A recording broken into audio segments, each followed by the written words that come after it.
in this class we are going to discuss about a very important topic that is OBC NCL OBC non creamy layer certificate. इससे related कई सारे doubt student के आए, तो मेरी कोशिश रहेगी कि वन बाय वन इन सारे डाउट को क्लियर कर लूं। तो फर्स्ट चीज आती है कि what is OBC NCL। NCL होता क्या है? देखो NCL होता है that is non creamy layer. Clear, ध्यान से इसको लास्ट तक देखना, ये सारी चीजें मैं यहां पर क्लियर करूंगा। एक होता है नॉन क्रीमी लेयर, एक होता है that is creamy layer certificate. OBC के दो सर्टिफिकेट होते हैं। तो सर रिजर्वेशन का प्रॉफिट, रिजर्वेशन का बेनिफिट किसको मिलेगा? वो मिलेगा that is non creamy layer. जो नॉन क्रीमी लेयर का सर्टिफिकेट अप्लाई होता है उनको ओबीसी का फायदा मिलता है, क्रीमी लेयर वालों को ओबीसी का फायदा नहीं मिलता है। फर्स्ट चीज क्लियर है।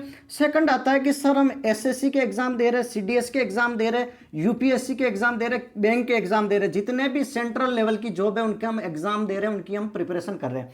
तो सेंट्रल लेवल के लिए सेंट्रल का अलग से बनेगा कास्ट सर्टिफिकेट, सेंट्रल फॉर्मेट में अलग से बनेगा। हर एक स्टेट से अप्लाई होता है, जहां से आप अपने स्टेट का बनाते हो वहीं पर आपका सेंट्रल लेवल का भी ओबीसी का सर्टिफिकेट बनेगा। तो सेपरेट बनेगा, आपका स्टेट वाला बिल्कुल सेंट्रल की जॉब में नहीं चलेगा। और फिर अगर आप वहां पर पता चलता है कि आपके पास सर्टिफिकेट नहीं है तो आपको एज ए जनरल काउंट किया जाता है। किसे? एज ए जनरल काउंट किया जाता है। और अगर आपने जनरल की कट ऑफ क्लियर नहीं की तो आप उस वैकेंसी से बाहर हो सकते हो। और गलती कितनी है कि आपने सर्टिफिकेट में मिस्टेक कर दी। किसमें? आपने सर्टिफिकेट में मिस्टेक कर दी। तो इस चीज को आपको क्लियर कर लेना है। ठीक है, सेकंड डाउट क्लियर है? Okay sir, non creamy layer में कौन आएंगे? जिनकी सालाना इनकम 8 लाख से कम हो, जिनकी वार्षिक आय।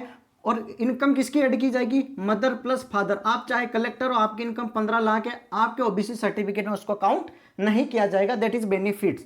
ठीक है, तो आपके मदर और फादर दोनों की कंबाइन इनकम को काउंट किया जाएगा।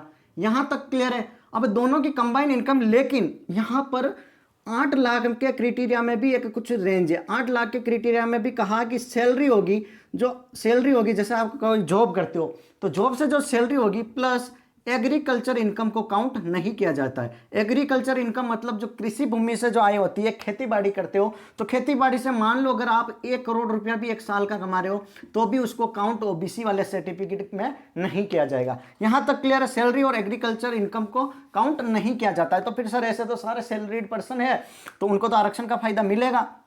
ध्यान से देखना कि फर्स्ट ग्रेड कर्मचारी है, ग्रुप ए के जो कर्मचारी है, जो ऑफिसर है, उनकी सैलरी चाहे 8 लाख से कम हो, चाहे स्टार्टिंग सैलरी कम हो, फिर भी उनको बच्चों को आरक्षण का फायदा नहीं मिलेगा। जो ऑफिसर वगैरह होते हैं ना, जैसे कोई डीएम हो गए, एसडीएम हो गए, कलेक्टर वगैरह, जो प्रोफेसर हो गए, उनके बच्चों को इसका प्रॉफिट नहीं मिलेगा, इसका फायदा नहीं मिलता। क्लियर है? लेकिन जैसे कोई 3rd ग्रेड में किसी के पेरेंट्स है कर्मचारी, कोई 2nd ग्रेड में है तो उनके बच्चों को इस रिजर्वेशन का फायदा मिलता है। क्लियर है? तो यहां पर एक स्टेटस चेक की जाती है।